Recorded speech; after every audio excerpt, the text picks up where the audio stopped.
Ladies and gentlemen, boys and girls, pets of all sizes, and yes, the missus does leave the TV on occasionally for the rabbits. Welcome to Explosive Kolonisation!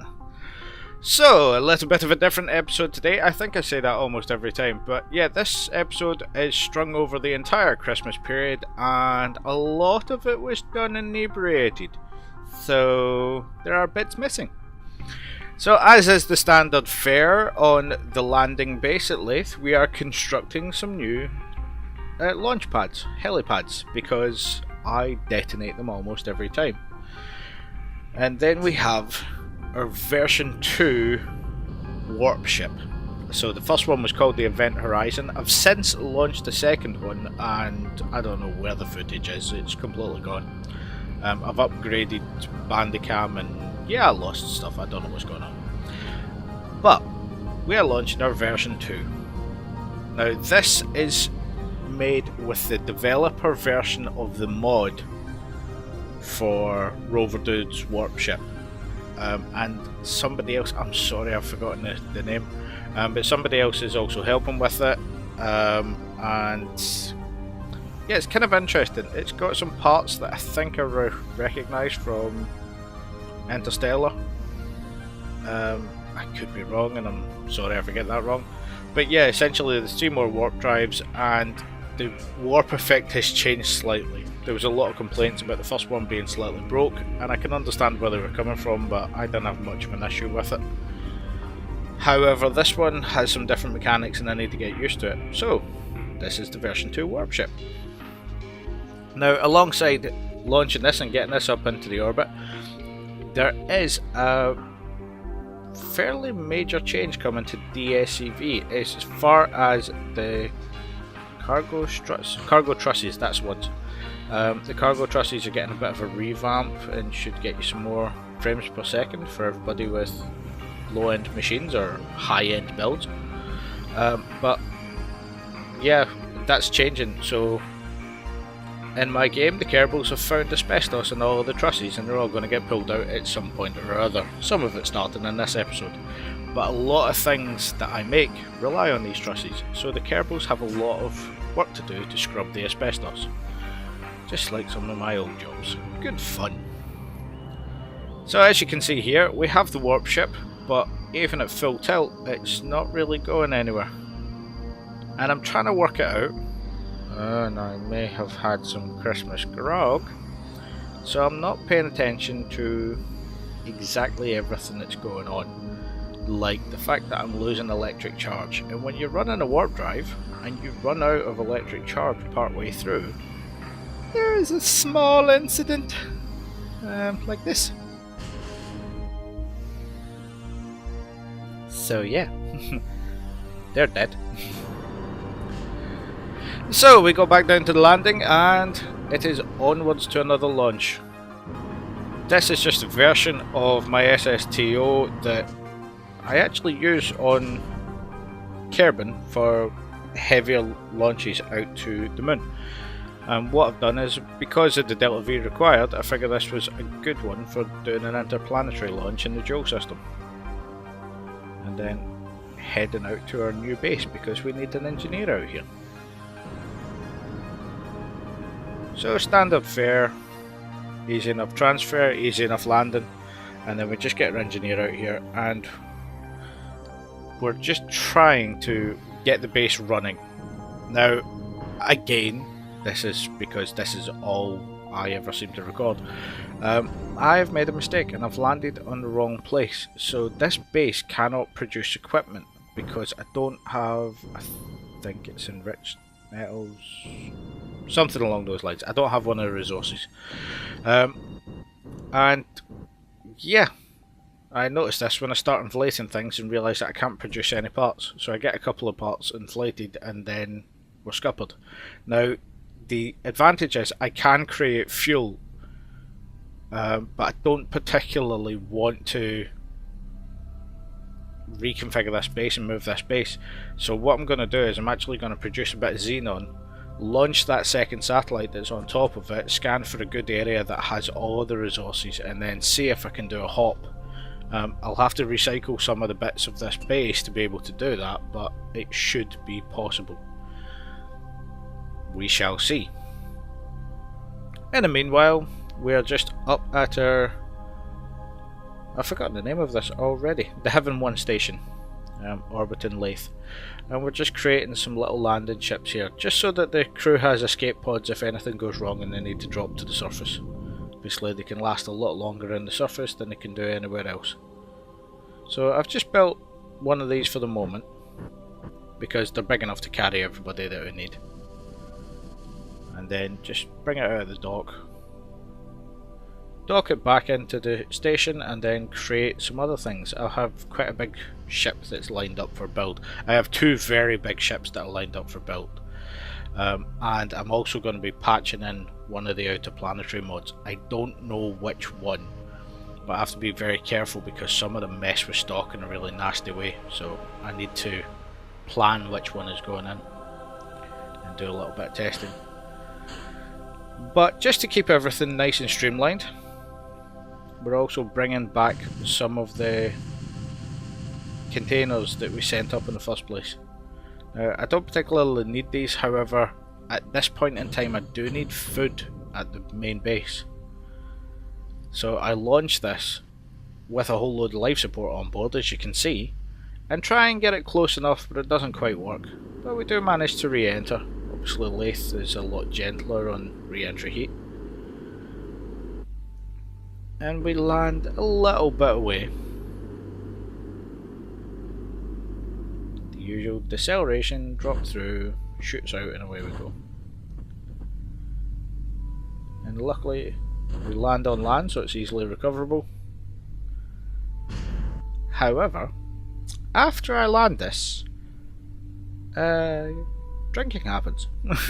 And I forget that it's even there. I only realised this when I was going through post-processing and went, oh, there's a whole load of life support supplies there. So that's interesting. But in the meantime, we are sending some people up to our mother load base to try and up the efficiency there and move some things about. So this is one of my little atmospheric planes that I created a while back. And because I decided to put Airplane Plus into this version, I figured, well, why not? And then, yeah, I crash yet again. Because you need explosions in Kerbal, otherwise you're not playing it right. But we're lying on a hill at an angle, and I can't get out. So we have to decouple some of the cargo, and then escape through the cargo bay, which is always odd, but fun. I thought I'd keep that in because, yeah, that's very strange. And there's a long walk up to the motherload base. I was going to say back to the motherload base, but I haven't been there with this guy yet. And he takes his helmet off because he's sweating through his teeth at this point, having run all this way. My hand was cramping on the keyboard. But after a little bit of jigging about, we decide he needs a drill so that he can do some alterations. And this is where I realised that I can't actually find the part that I'm looking for. I'm looking for a launch pad. Not a launch pad, I'm looking for a mass driver so that this can send things, because the mass driver that's on board is an orbital version, and it means that it can only receive when you're on the surface using one of the orbital ones. It's essentially a big target, which works. So we jump back to the landing base and we actually load in one of the mass drivers and launch it to the motherload base. Just an easy way of doing it. Back at the motherload base, we grab the mass driver and ascend to heaven. That's it, he's just decided, that's it, sod it, I'm gone. And he just ascends to heaven. Nobody knows why. I don't know why. As you can see, little windows and things popping up. I'm trying to figure out what to do. So I tried to use mover editory thing, and then I went, to hell with this, and broke out yield hyper edit, and nothing. Couldn't land, couldn't control. He continues ascending the entire way. I reload the save 4 or 5 different times, and as soon as I grabbed one of those mass drivers, or even a launch pad, I also tried it with a launch pad, I just ascend off there. And I know that right now Angel is going to be screaming at the screen, send me the logs, but I was inebriated, I don't know. They're all gone, sorry. But yeah, click on and same happened. I think what actually could have happened is the alcohol seeped through my fingers and into the keyboard and made the Kerbals drunk. So here's drunk Kerbals. But I finally come up with a solution. We grab the pad, we click onto another thing, take a little wander out, and then no, just not working. Onwards forever. So anyway, at this point I give up. And we go for a little bit of a launch. Now this is actually one of the demonstration craft that comes with the SEV for the Estonian. It is just solid rocket boosters and then a little bit of liquid fuel. It's essentially, well, it is a 3-stage rocket. Rocket boosters on the bottom, second stage liquid fuel, third stage liquid fuel, and higher efficiency, lower thrust. And it works beautifully. So we need a little bit of crew swapping around. So we send this lovely little thing up. And I kept it all in because I thought that was so smooth. I really like it. So we are out at the Event Horizon. This is the original one, which launched from Lathe and is now at Kerbal. Now there is now 2 of these, however the other one is just still in orbit of Lathe. So I'll try and make mention of which is which. I'm planning on trying to recycle one, but we'll see what happens. I'm actually doing not too bad for money for a change because I landed some interesting craft. But then we go again with a stage for refuel, just supplies and basic things that we needed. And then we launch the Big Daddy. Now, I've sort of tasked the Event Horizon with going to Eve, that's the one, I couldn't remember. But we have some things on the way to Eve, some craft on the way to Eve, and I want to get it prepared. And if possible, build essentially a station out at Eve to recover. I've also got one Kerbal to recover from there. But this is my idea for sending out a station that can actually build things, is to try and strap it to the Event Horizon. Now, for those of you that don't know the warp drive, you basically retain velocity. So if you are in Kerbal at orbit and you're heading to Juna is the opposite side of the sun, you have a velocity once you leave Kerbal of 9,000 meters a second going forwards.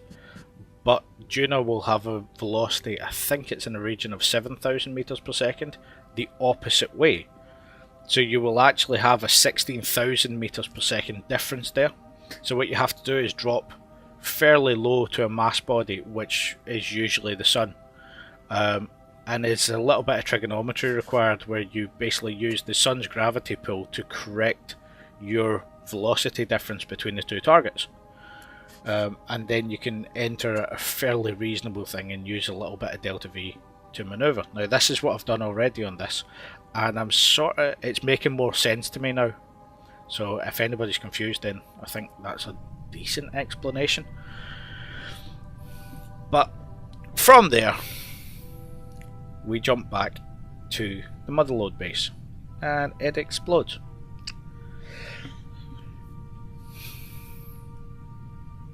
And yeah, I am completely confused by this. I had a couple of random explosions and reloading couldn't save them, so there we go.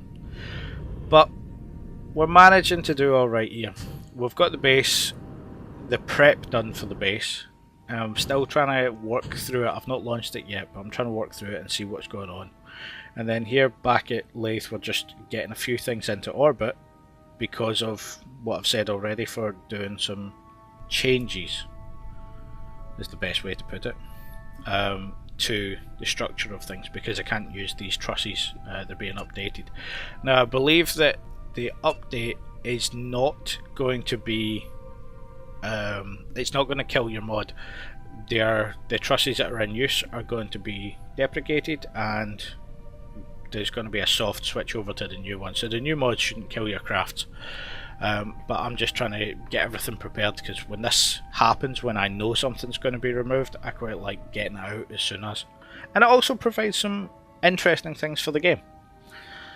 Now, on that, we are up at the ISS. Now, I've created a little lander here. This is just a basic science lander, which is just horrendous. I put the RCS in the wrong place on it, so the RCS only does 2 dimensions out of 3, which is fun. But once I'm up there, I realised we need a little bit more supplies, so I create a heavier version of the launch vehicle that Angel included with the DSEV, because I need to kick supplies out to the moon. However, this was just a test, so when I launched this was actually just going to the event horizon for a bit more supplies. But in the midst of this, yeah, New Year happened, so bye footage, and we are back at the landing base. So a couple more launches later, there's a few craft that I need, and this is time for the jury rigging. So essentially what I've done here is I've thrown a whole load of parts into a rocket that I need, that has KISS containment, and there's a way that I deal with heavier mass parts. Now I've tweaked KISS slightly, but I don't like being cheaty. I don't like tweaking the containment volume. So I always find this quite interesting when you have to redo bases, when you have to redo space stations and things like this. Working with parts that you can't really hold on to gets quite interesting, and this is one of the ways I've developed doing it. Now I've showed this before when I had to do a little bit of surgery on one of my spaceships. I think it was on the Ares. But essentially you want to get your vessel with the KISS containment close, and then rotate it so that there is a ladder close to the working area. Then get your little Kerbal out onto the ladder, make sure you pick the right one. Get your drill all sorted, and then go straight from inventory to the surface of the part that you need. So I was just attaching some docking ports, because I'm going to lose the docking thrust off at the end of this. Ooh, trust, I really can't speak today. And then I'm recycling these boosters because there's no fuel in them, and I don't need them. There was a little bit of fuel, but I've transferred it all to one, and I've basically kept a couple of storage things off of one booster for the retrofit. Now, in essence, I don't really need this ship, but I like it, so I quite like the retrofitting. I think it's a very interesting way to work with KISS. And it makes Kerbal, although Kerbal's a very interesting game, it adds a new element of gameplay to it, so I quite enjoy this. So for the moment we've just put a large docking adapter on the end, which is something it already had, but unfortunately it was behind trusses. Now this is also a very good argument for having modular ships, things that you can take apart, move around. I got into this first because of seeing some of Rob Ass's videos where he does exactly that. But here we are, we're just getting everything sorted, and now this is also an advertisement for MechJeb. I know a lot of people don't like it, but I absolutely love it, and this is one of the reasons.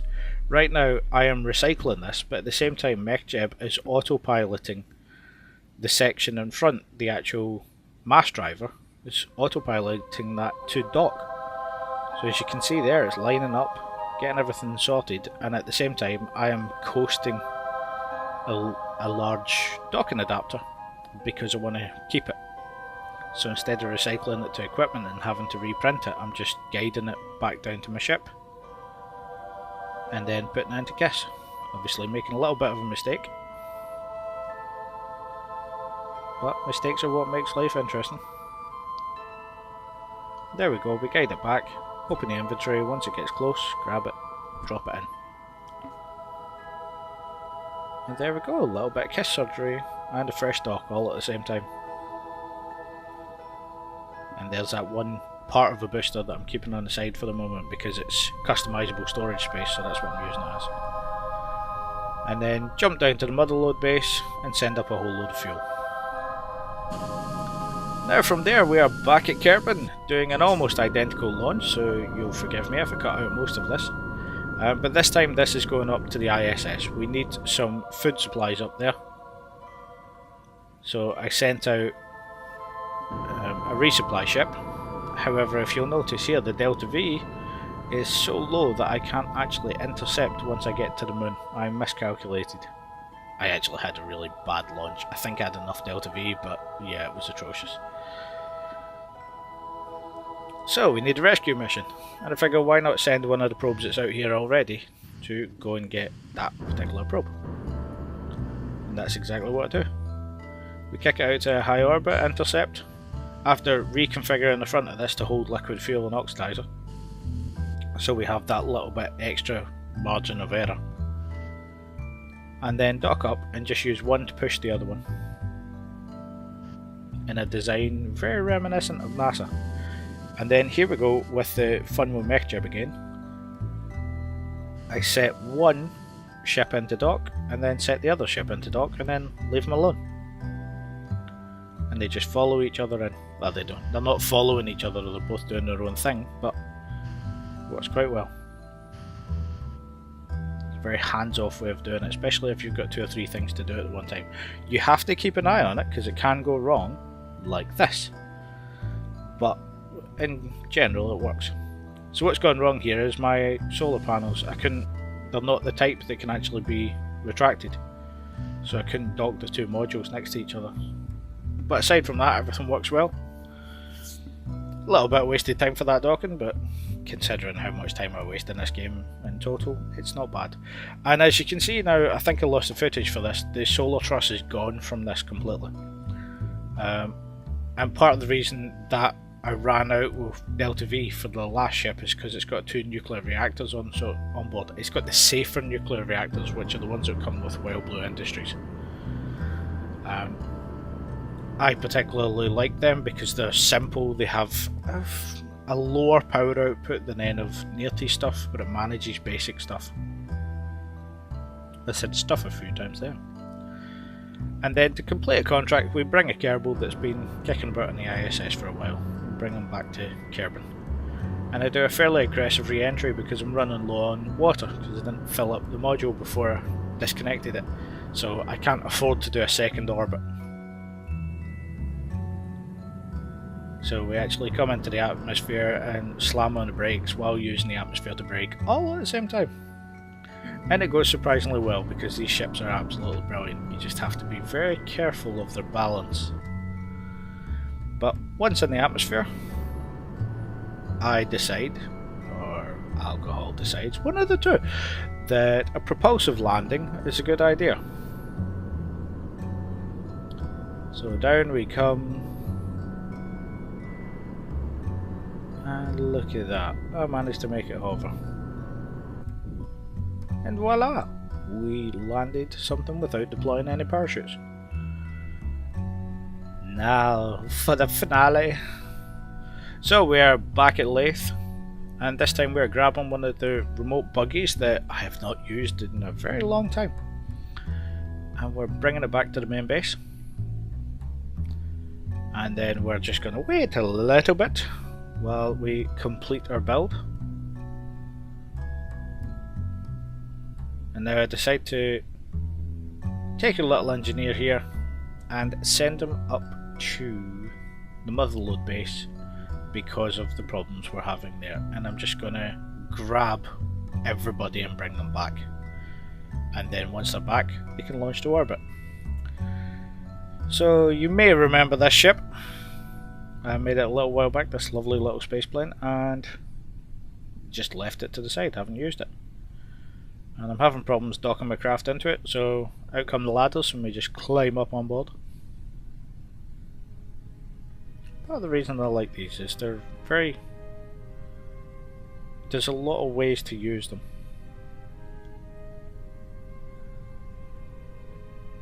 But also, being space planes, they have a lot of different functionality. So we're in and we're going, bringing the solar panels, all that jazz, kick our rover out the back.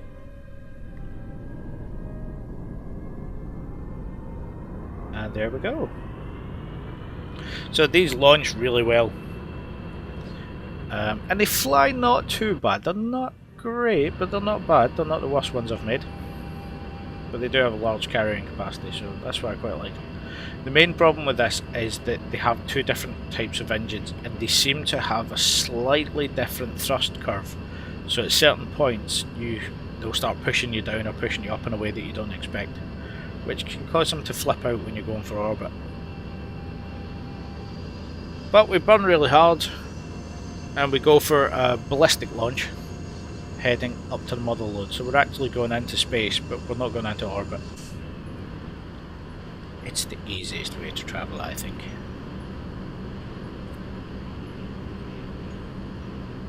So switch to the rocket motors, punch up. Where you can see the white line is where we're actually in space. And there we go. So a little bit of adjusting using the RCS to adjust. Bit of time warp. And then when you can see that blue line go red again, that is exactly where we're entering the atmosphere. I love the trajectories mod. I still can't use it correctly, but I love it. So because of the lower velocity of lathe, I actually deploy the air brakes right from re-entry to try and slow us down. But I pitch back. The entire idea being, if you're pitching back, you're going to overshoot, but the air brake should keep you roughly level. But this is actually where I get a bit of a problem. I'm starting to get a really low frame rate around here. It's not as obvious, obviously, because this is sped up in post-processing. But yeah, I'm starting to get 7 frames per second, and I think it's the actual cloud mod that's causing it. I can't even remember what I've got installed for this. But we have a little bit of a coast around. As you can see, I've overshot slightly, but I was intending that in any case because I want to land from the north. It's the smoothest place for it. But this is where I realise a little fundamental mistake. This base is at a lot higher altitude, so I'm not getting as much lift as I should be, so yeah, that's a problem. So I start shoving fuel back to try and compensate. Working as fast as I can. Obviously, it's not great. And the surface is coming up. And you're just going, oh god, no! But we actually managed to land. Who'd have thunk it? And we just have to coast in. There's the random explosions I was talking about. But then we hit something that I'd left there. And we killed the entire space plane. So yeah, that's where I'm leaving this. So I hope you've enjoyed watching this, and I shall see you next time. Thanks for watching. Bye.